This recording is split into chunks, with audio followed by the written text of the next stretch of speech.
Kabar buruk, Manchester United belum bisa menang di Premier League. MU masih belum bisa meraih kemenangan di awal musim Liga Premier Inggris. Dan pada laga pekan kedua mereka ditanding imbang 1-1 oleh Fulham di Craven Cottage. Gol bunuh diri dari Rodrigo Muniz sempat membawa setan merah unggul lebih dahulu. Namun Emil Smith Rowe memastikan bahwa tuan rumah tidak pulang dengan tangan hampa. Hasil ini membuat tekanan kepada pelatih Ruben Amorim semakin besar. United kini masih tanpa kemenangan setelah 2 pertandingan pembuka di musim dan tertahan di urutan ke-16 klasemen sementara.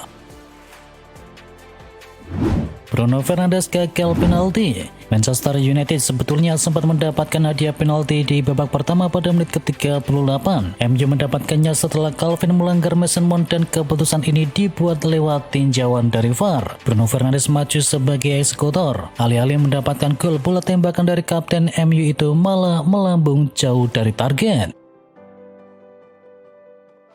Kobbie Mainoo masih terus jadi cadangan. Kobbie Mainoo kembali merasakan kekecewaan ketika namanya tidak masuk ke dalam susunan pemain MU saat menghadapi Fulham di Craven Cottage kemarin. Gelandang muda berusia 20 tahun itu hanya duduk di bangku cadangan ketika laga berakhir imbang. Situasi ini semakin menambah daftar panjang laga di mana Mainoo tidak mendapatkan kesempatan setelah sebelumnya juga tidak dimainkan ketika kalah tipis 1-0 ketika berhadapan dengan Arsenal. Amorim menegaskan bahwa Mainoo memang sedang berada dalam persaingan yang ketat dengan kapten tim yakni Bruno Fernandes.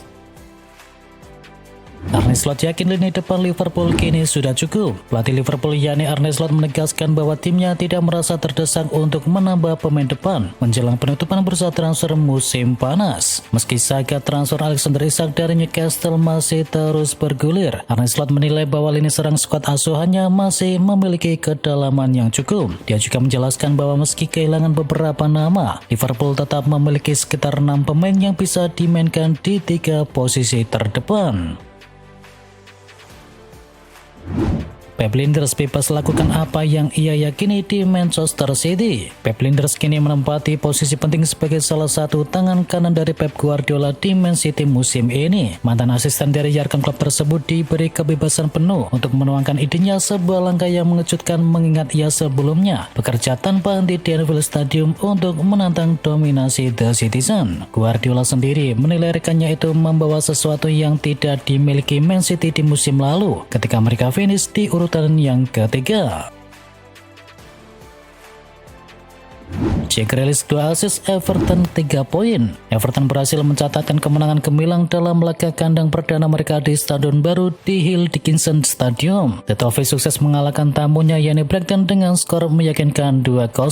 Perhatian utama tertuju kepada penampilan impresif dari Jack Grealish yang berhasil menyumbangkan 2 assist. Kontribusi Grealish menjadi penentu dalam mengamankan 3 poin di markas yang baru. Laga ini menandai debut kandang yang manis bagi Everton di stadion megah mereka. Kylian Mbappe gendong Real Madrid. Real Madrid melalui laga keduanya di La Liga musim ini dengan kemenangan meyakinkan 3-0 atas Real Oviedo. Kylian Mbappe tampil luar biasa dengan 2 gol sementara Vini menutup pesta menjadi 3 gol. Kemenangan ini membuat Los Blancos kini memetik 2 kemenangan beruntun di awal musim ini. Mbappe layak dinobatkan sebagai man of the match. Kontribusinya dalam mencetakkan gol dan menciptakan peluang sangatlah luar biasa. Dengan koleksi 6 poin membuat Madrid kini berada di urutan ketiga klasemen sementara.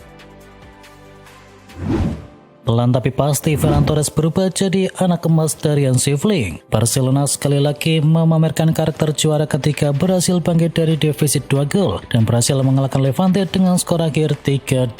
Ferran Torres tampil sebagai salah satu figur paling menonjol dalam kemenangan spektakuler tersebut. Dengan 2 penampilan berturut-turut yang membuahkan gol, posisi dari Torres semakin menguat dalam skema permainan dari Hansi Flick. Konsistensi dalam mencetakkan gol menjadi modal utama merebut tempat reguler di line up utama.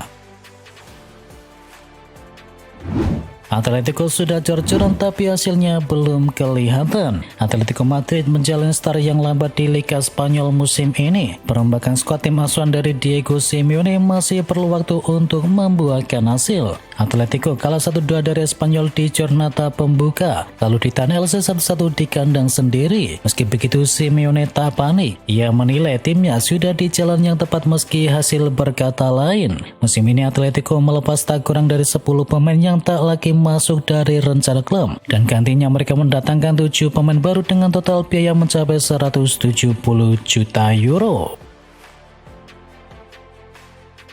Awal yang baik bagi Juventus di ajang Serie A. Juventus memetik kemenangan 2-0 atas Parma di pekan pembuka Serie A musim ini. Pelatih Igor Tudor senang timnya bisa mengatasi strategi bertahan milik Yellow Blue. Juventus tampil dominan dengan koleksi 65% penguasaan bola serta 25 kali tembakan. Meski harus bermain dengan 10 pemain karena kartu merah yang diterima oleh Andrea Cambiaso, Juventus akhirnya mengunci kemenangan di menit ke-85 usai Dusan Vlahovic mencetakkan gol kedua.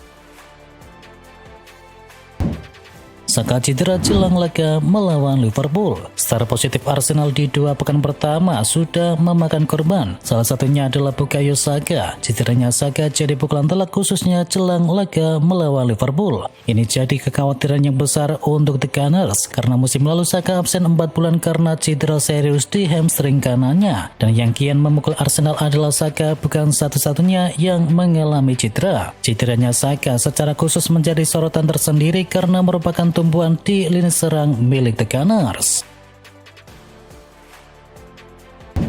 Kevin Dix debut di Bundesliga. Kevin Dix debut di Bundesliga sebagai pemain pengganti Borussia Mönchengladbach saat menghadapi Hamburg SV. Namun sayangnya duel berakhir imbang tanpa gol. Mönchengladbach baru memainkan Kevin Dix di paruh kedua tepatnya di menit ke-77. Bek timnas Indonesia itu masuk menggantikan Fabio Giarrodia. Kevin Dix tampil cukup disiplin selama berada di atas lapangan. Mantan pemain dari FC Copenhagen itu memenangkan 4 dari 6 duel dengan lawan. Sekali melakukan tackle dan sekali mencatatkan sapuan bola. Barcelona pantau pemain muda milik River Plate. Naluri Barcelona untuk bisa mendatangkan talenta-talenta muda berbakat sepertinya akan terus berlanjut. Kali ini Barcelona dikaitkan dengan pemain muda Argentina milik River Plate yakni Ian Subiabre. Potensi Ian Subiabre bersama River Plate dikabarkan mulai menarik perhatian dari Barcelona. Kontrak Ian bersama River Plate juga akan berakhir di tanggal 31 Desember 2026. Menurut laporan dari Sport Argentina, Barcelona sedang memantau Ian Subiabre. Pemain berusia 18 tahun itu mampu beroperasi di sayap kanan dan kiri serta bisa menjadi gelandang serang. Tottenham Hotspur tawar Nico Paz 1,3 triliun rupiah. Tottenham Hotspur dikabarkan mengajukan tawaran senilai 1,3 triliun rupiah atau sekitar 65 juta euro untuk gelandang serang Nico Paz. Namun sayangnya langkah itu ditolak oleh klub Serie A yakni Como. Tawaran tersebut datang setelah Tottenham gagal mendapatkan sejumlah target sebelumnya, termasuk diantaranya adalah Morgan Gibbs dan juga Ebery Eze yang akhirnya memilih bergabung dengan Arsenal. Menurut laporan dari jurnalis Fabrizio Romano, Nico Paz tidak memiliki rencana meninggalkan Como meski ada tawaran besar dari Tottenham Hotspur. Scott McTominay rayu bintang MU untuk gabung dengan Partenope. Napoli dikabarkan semakin dekat untuk bisa mendapatkan tanda tangan Rasmus Højlund dari Manchester United jelang penutupan bursa transfer musim panas kali ini. Perkembangan ini tidak lepas dari peran dari Scott McTominay. Mantan rekan tim dari Højlund tersebut diyakini turut membantu untuk membujuk sang penyerang menerima pinangan dari juara bertahan Serie A Italia musim lalu tersebut. Tominay disebut menelpon Højlund pada akhir pekan untuk mendorongnya segera menerima tawaran dari Napoli dan menghidupkan kembali karirnya di Italia.